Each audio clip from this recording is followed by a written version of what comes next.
नमस्कार, स्वागत है आप सभी का देश के सबसे भरोसेमंद चैनल डीडी न्यूज पर, जिसमें हम लेकर आए हैं आपका पसंदीदा शो न्यूज पंच। और मैं हूं आंचल गुलाटी, जहां पर हम खबरों को दिखाते हैं सत्य और तथ्य की पड़ताल के साथ, आपको रूबरू करवाते हैं खबर का हर वो पहलू जहां तक पहुंचना आपके लिए है जरूरी। तो आइए सीधे रुक करते हैं इस वक्त की प्रमुख टॉप लाइन्स की तरफ। तो यहां बात हम करने वाले हैं यूपीआई, जिसका इस्तेमाल हम रोजमर्रा की जिंदगी में करते हैं। एक दिन में अब 10 लाख का भुगतान कैसे कर पाएंगे आप, और ये कितनी बड़ी उपलब्धि है, इस पर करेंगे चर्चा। साथ ही कैसे रक्षा क्षेत्र में लगातार आत्मनिर्भरता के साथ हम बढ़ रहे हैं आगे। नौसेना की तीसरी आंख कौन सी है और वो कैसे मदद करेगी, इस पर भी होगी बातचीत तफसील से। और वहीं अब जब हम अमेरिका की बात कर रहे हैं तो अमेरिका में गन कल्चर का लगातार प्रभाव बढ़ रहा है, यानी खाना खाने से ज्यादा लोग वहां गोली खा रहे हैं, इस पर भी होगी चर्चा। उन तमाम खबरों को हम जानेंगे, ग्राउंड जीरो से जुड़ेंगे हमारे तमाम रिपोर्टर्स। लेकिन सबसे पहले बात करते हैं यूपीआई से जुड़ी हुई। तो जितनी देर में मैंने आपसे बात की और अपनी पलक को झपका, इतनी देर में अब आप एक बहुत बड़ी रकम को ट्रांसफर कर सकते हैं। बड़ी रकम क्या है? 10 लाख तक की रकम आप कर सकते हैं। और सबसे अहम यहां पर यह है कि ये जो नियम है वो बदले गए हैं, ट्रांजैक्शन के नियम है।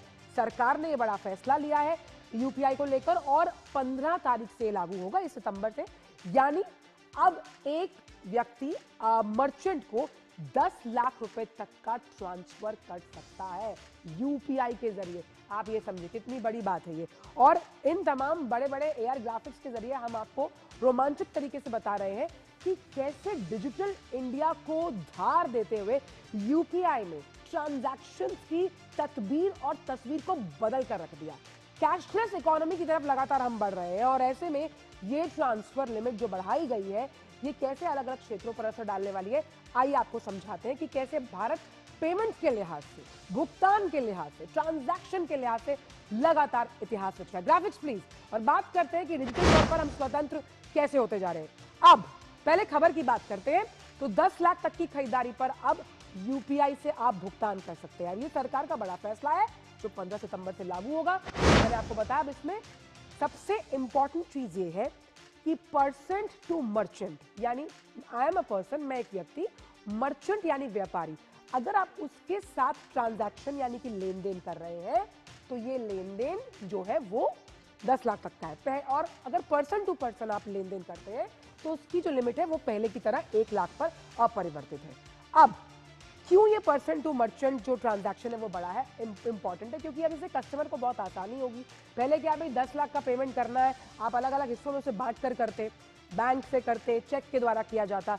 तो ये तमाम जो पारंपरिक तरीके हैं उनसे निजात मिल पाएगी, क्योंकि उसमें टाइम बहुत ज्यादा लगता है। तो टाइम इज मनी नाउअडेज, और उस लिहाज से यूपीआई ने इसे कहीं ना कहीं बहुत कारगर साबित किया है। अब यूपीआई ने अपने कई ऐसे रिकॉर्ड जिन्हें तोड़ा, और यूपीआई के माध्यम से अलग अलग देश हमसे बहुत कुछ सीखते हैं।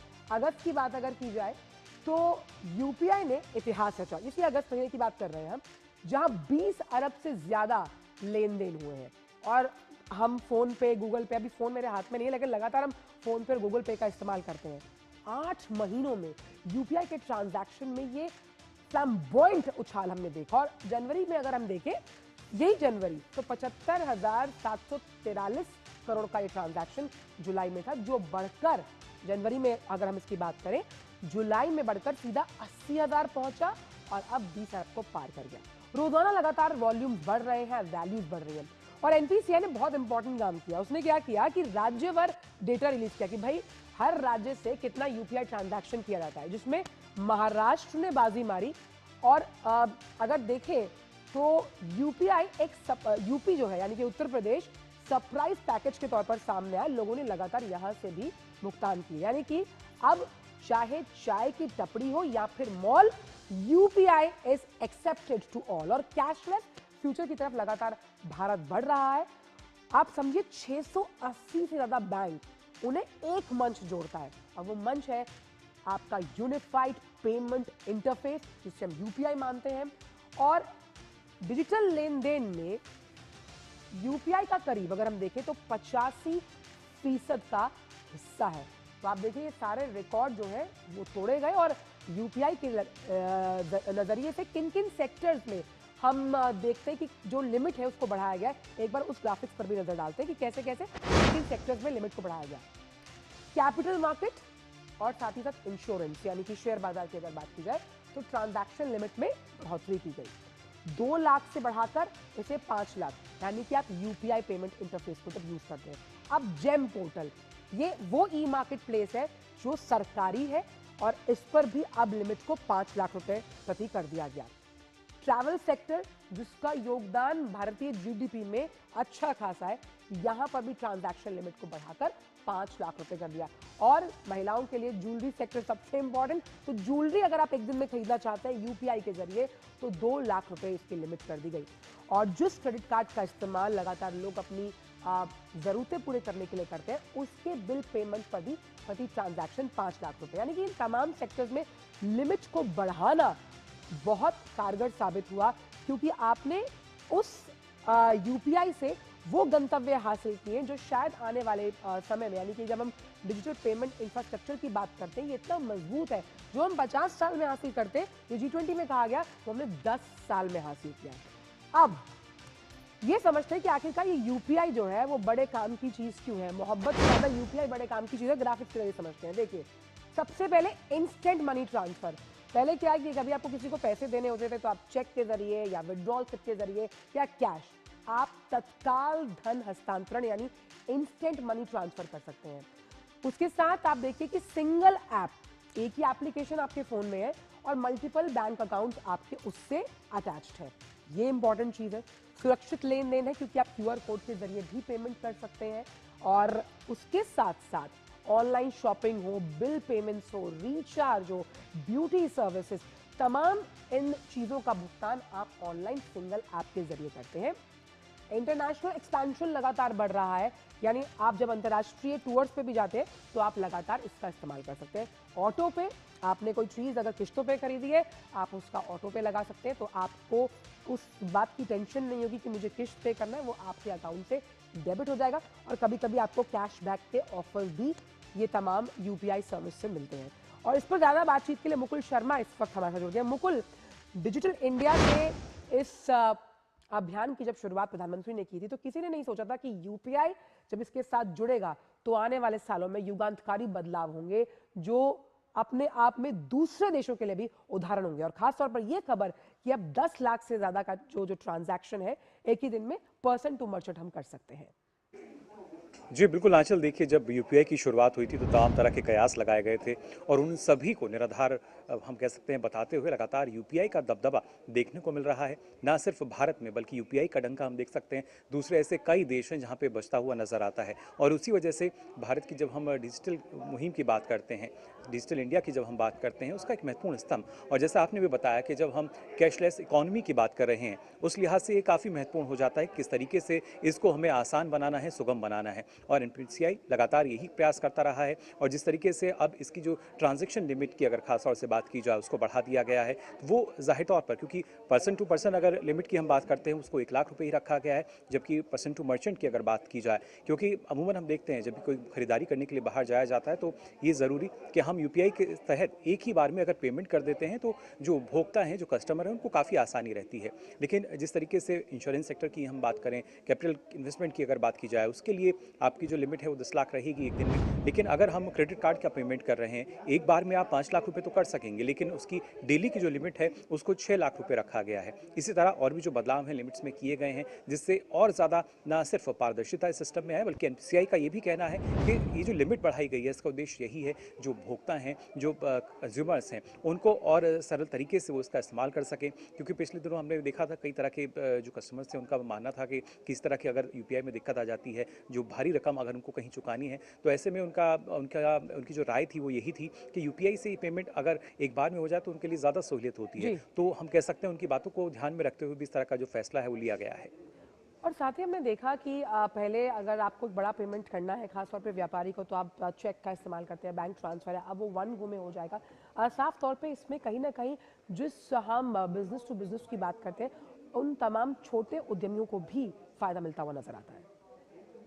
जी, बिल्कुल, उनके लिए एक बड़ा फ़ायदा है क्योंकि अब से पहले जिस तरीके से कंज़्यूमर अगर अगर हम उपभोक्ता के नज़रिए से देखते हैं, वो कई बार में पेमेंट करता था, उसी तरह से जो छोटे उद्यमी हैं, उनके पास भी जो ट्रांज़ैक्शन है, वो अलग-अलग हिस्सों पे जाती थी और हर एक हिस्सा जो है, वो कहीं न कहीं काउंटिंग में जुड़ता जाता था और उसके बाद लिमिट भी रहती थी कि आपके पास इतने जो पैसे हैं, एक दिन में आ सकते हैं। तो ज़ाहिर तौर पर उनको एक बड़ा लाभ मिलेगा, अपना जो उनका जो व्यापार है, उसको बढ़ा भी सकते हैं क्योंकि जिस तरीके से अब जो ज़्यादा पेमेंट है, जो ज़्यादा ट्रांज़ैक्शन है उसको लोग कर पाएंगे और उसी वजह से इन तमाम बातों को ध्यान में रखते हुए भी कहीं ना कहीं कह सकते हैं ये इस बात को ज़रूर सोचा गया होगा क्योंकि लगातार जब हम बात कर रहे हैं भारतीय अर्थव्यवस्था की जिसका एक मजबूत स्तंभ है हमारे जो एमएसएमईज़ हैं और उसमें भी जब हम जो छोटे और मध्यम उद्योगों की बात करते हैं तो वहाँ आजकल हम देखते हैं किस तरीके से यूपीआई जो है उसका उपयोग किया जाता है और पूरे देश में अगर हम देखते हैं तो डिजिटली करीब 85% से ज़्यादा योगदान हमें यूपीआई का नज़र आता है और ऐसे में ज़रूरी कि किस तरीके से इसका दायरे को हम बढ़ा सकते हैं। और हमने ये भी देखा कि एक सोशल रीइंफोर्समेंट और रीस्ट्रक्चरिंग में भी चेंज आया, यानी आपका जो बिहेवियर पैटर्न है वो बदला है कैश को लेकर। अब लगातार लोग जो कोशिशें करते हैं वो कोशिश होती है यूपीआई से पेमेंट करने की, चाहे आप छोटे से छोटा पेमेंट करें। ये जो पैराडाइम शिफ्ट है ये कितना पॉजिटिव आप मानते हैं? बिल्कुल, ज़ाहिर तौर पर ये काफ़ी सकारात्मक भी है और आने वाले समय के लिहाज से अगर आंचल हम देखें क्योंकि जिस तरीके से 22 सितंबर के बाद से जो जीएसटी की दरों में कटौती की गई है उसका सीधा असर हमें देखने को मिलेगा और अब त्योहारी सीज़न जो है वो भी शुरू हो जाएगा तो ज़ाहिर तौर पर जो बड़ी पेमेंट्स हैं वो कहीं ना कहीं उपभोक्ता करेंगे ही और उस वजह से ना सिर्फ परचेजिंग पावर उनकी बढ़ेगी बल्कि जो हम एक उम्मीद करके चल रहे हैं करीब जो त्योहारी सीज़न होगा उसमें 20% से ज़्यादा का उछाल जो है अगर टोटल चलिए, बिक्री तो की हम बात एक करते हैं क्लिक सेल्स के की बात करते जरिए हैं। आप जब पेमेंट करते हैं और वो पेमेंट सुरक्षित संरक्षित तरीके के लिहाज से अपने गंतव्य पर पहुंचती है तो यही यूपीआई की कारगरता साबित करते हुए बहुत बहुत शुक्रिया आपका मुझे तमाम जानकारी हमसे साझा करने के लिए। और वक्त एक छोटे से ब्रेक का है, ब्रेक के उस पार आकर भी न्यूज पंच में खबरों का सिलसिला रहेगा जारी। आप देखते रहिए टीवी न्यूज।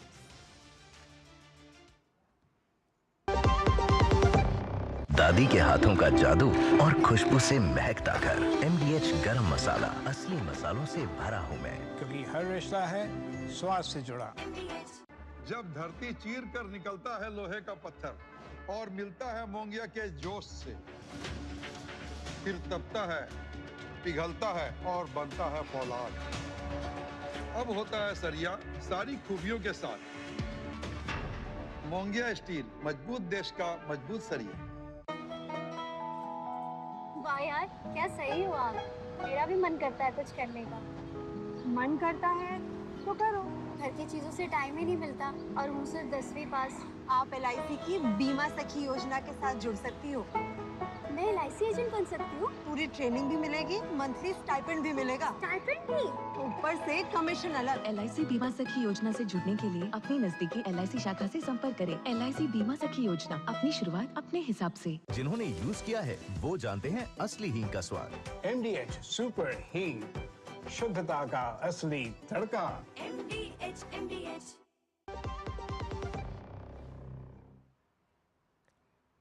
चलिए अब बात करते हैं दुनिया के सबसे पुराने लोकतंत्र अमेरिका की।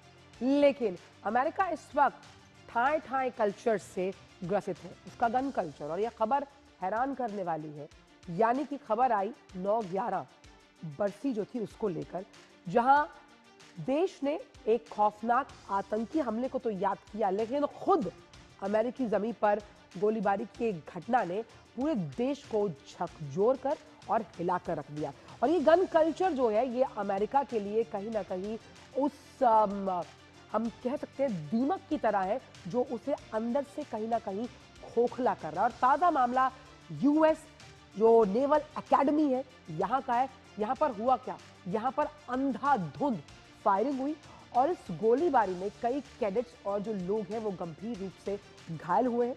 और इसमें जो दिल दहलाने वाली घटना है उससे पहले भी अगर हम बात करें तो एक और घटना हुई जहां चार्ली कर्क, जिसे अमेरिका में एक उभरते हुए कंजर्वेटिव नेता के तौर पर देखा जा रहा था, उनके साथ भी कुछ ऐसा हुआ है। तो आइए ग्राफिक्स पर नजर डालते हैं इस पूरी खबर के लिहाज से कि आखिरकार इस गन कल्चर की वजह से अमेरिका कहां जा रहा है। तो अमेरिका में एक बार फिर से गोलीबारी जो है वो जो ये कल्चर है वो थमने का नाम नहीं ले रहा।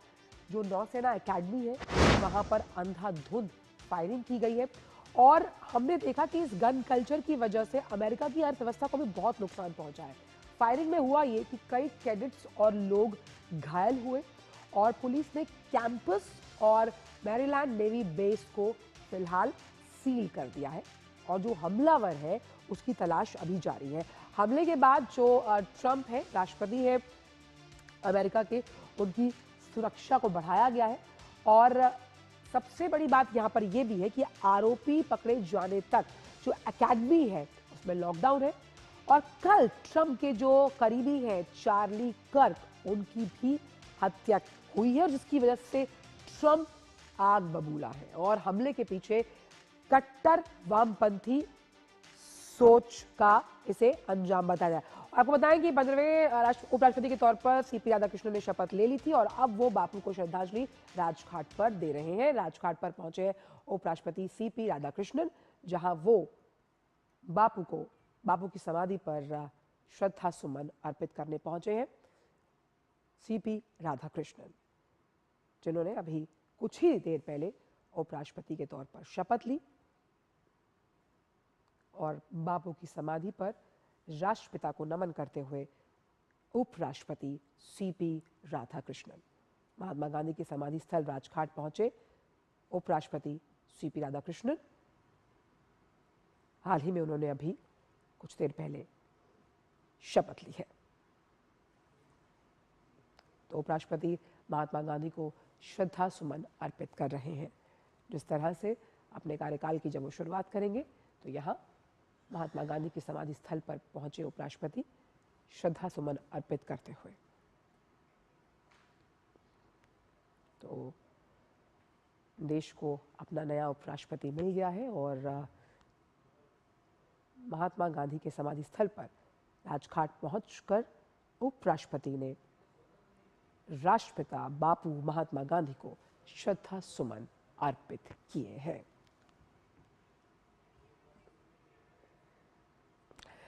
चलिए, तो बात हम यहां पर कर रहे थे गन कल्चर को लेकर, जिसका कहर लगातार बढ़ता जा रहा है और ये कहर कैसे इस आर्थिक व्यवस्था के साथ साथ राजनीतिक संरचना को भी कमजोर कर रहा है अमेरिका में, इसकी भी चर्चा करेंगे। ग्राफिक्स के जरिए आपको समझाएंगे कि आखिरकार ये जो घटनाएं हैं, ये घटनाएं कैसे हुई। 2025 का जिक्र करते हैं। यूटा में हमने देखा कि ट्रंप के करीबी जो है चार्ली कर्क, उनकी हत्या हुई। 2025 में मिनेसोटा डेमोक्रेटिक स्टेट रिप्रेजेंटेटिव के घर हत्या हुई। 2024 जो पेंसिल्वेनिया, प्लीज ग्राफिक्स को ऊपर कीजिए, 2024 पेंसिल्वेनिया अमेरिकी राष्ट्रपति ट्रंप पर, वहां पर जानलेवा हमला हुआ, हम सबको मालूम है। 2022 की अगर बात की जाए तो कैलिफोर्निया तत्कालीन स्पीकर के पति पर हमला हुआ। ये सिलसिलेवार क्रोनोलॉजिकल तरीके से हम आपको बता रहे हैं कि ये गन कल्चर जो है ये साल दर साल लगातार बढ़ता गया। 2017 की अगर वर्जीनिया की बात की जाए तो तत्कालीन हाउस ऑफ मेजॉरिटी लीडर को भी गोली मारी गई। 2011 एरिज़ोना डेमोक्रेटिक सांसद की सार्वजनिक बैठक के दौरान गोलीबारी में मौत हुई। और ये गन कल्चर जो है कैसे कोशिश इसके बारे में जो इससे पहले बाइडेन का जो कार्यकाल रहा उसमें से खत्म करने की बात की गई, लेकिन ऐसा हो नहीं पाया। लेकिन अमेरिका की ये ठाए इसको ठाए फिर कैसे किया जाए, इसको लेकर बहुत काम करने की जरूरत है। तो अगर हम बात करें 1791 के संविधान संशोधन की, जिसके तहत हथियार रखने की अगर बात की जाए, प्लीज ग्राफिक्स ऊपर कीजिए।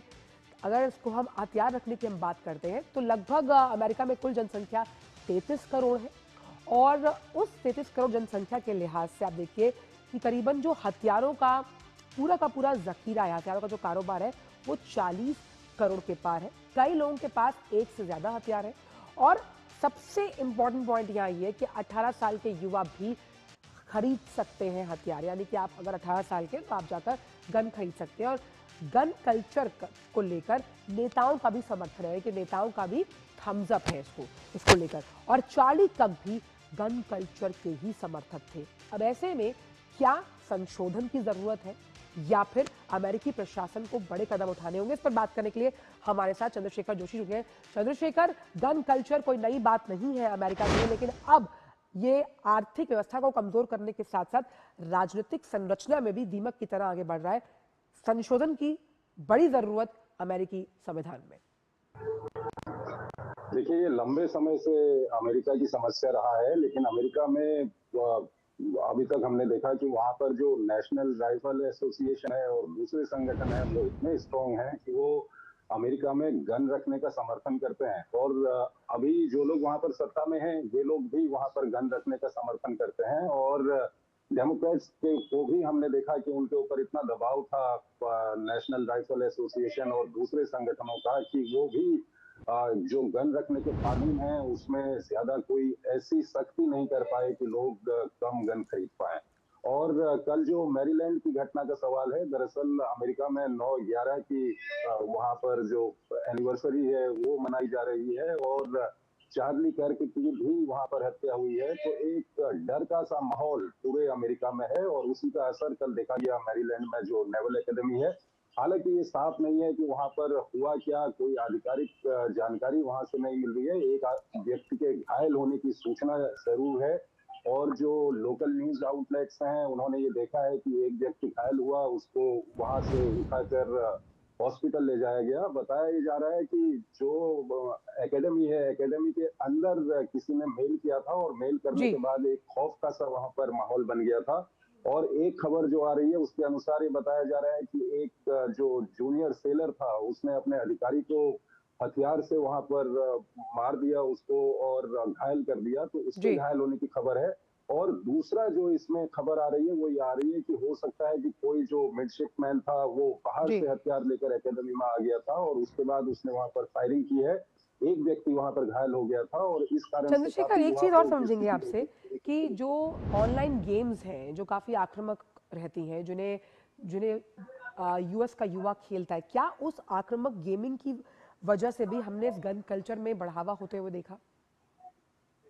देखिए, मनोविज्ञान में तो इससे जरूर फर्क आता है, लेकिन इन सब चीजों में इतना बिजनेस इन्वॉल्व है कि अमेरिका में इन सब चीजों को दूर करना काफी मुश्किल माना जाता है। सबसे पहली बात तो जो गन रखने का कानून है वहां पर तकरीबन आपको ज्यादा कानून फॉलो नहीं करने पड़ते, आपकी ज्यादा जांच नहीं होती है, आप गन रख सकते हैं। उसके लिए आपकी थोड़ा बहुत आपके जो क्रिमिनल बैकग्राउंड तो नहीं है या आपकी साइकोलॉजिकल स्थिति कैसी है ये देखा जाता है। तो इसको भी वहां पर जो अमेरिका की सरकारें हैं, चाहे वो डेमोक्रेट्स की हैं या रिपब्लिकन्स की हैं, वो नहीं रोक पाई। और साथ ही साथ अगर हम ऑनलाइन गेमिंग की बात करें तो इसमें भी इतना बिजनेस वहां पर इन्वॉल्व है कि सरकारों के लिए काफी मुश्किल है ये रोकना। इसलिए ये काफी मुश्किल हालात अमेरिका के लिए होते जा रहे हैं। लेकिन इसके साथ साथ हम ये देख रहे हैं कि एक तरह का जो आप बता रहे हैं कि ऑनलाइन गेमिंग और उसके अलावा समय समय पर जो गोलीबारियां होती हैं, तो एक मनोवैज्ञानिक तौर पर एक डर का माहौल भी पूरे तो ये कह सकते हैं चंद्रशेखर कि खून से ज्यादा सस्ती अब आप देख सकते हैं कि गोली की कीमत ज्यादा है, खून पानी होता जा रहा है। बहुत बहुत शुक्रिया चंद्रशेखर इन तमाम जानकारी को हमसे साझा करने के लिए। तो न्यूज़ पंच के सुबह के इस एपिसोड में बस इतना ही, लेकिन आपसे मुलाकात होगी 2 बजे कुछ और बड़ी 3 खबरों के साथ। बाकी खबरों और अपडेट्स के लिए आप देखते रहिए DV न्यूज़। मुझे दीजिए इजाजत, नमस्कार।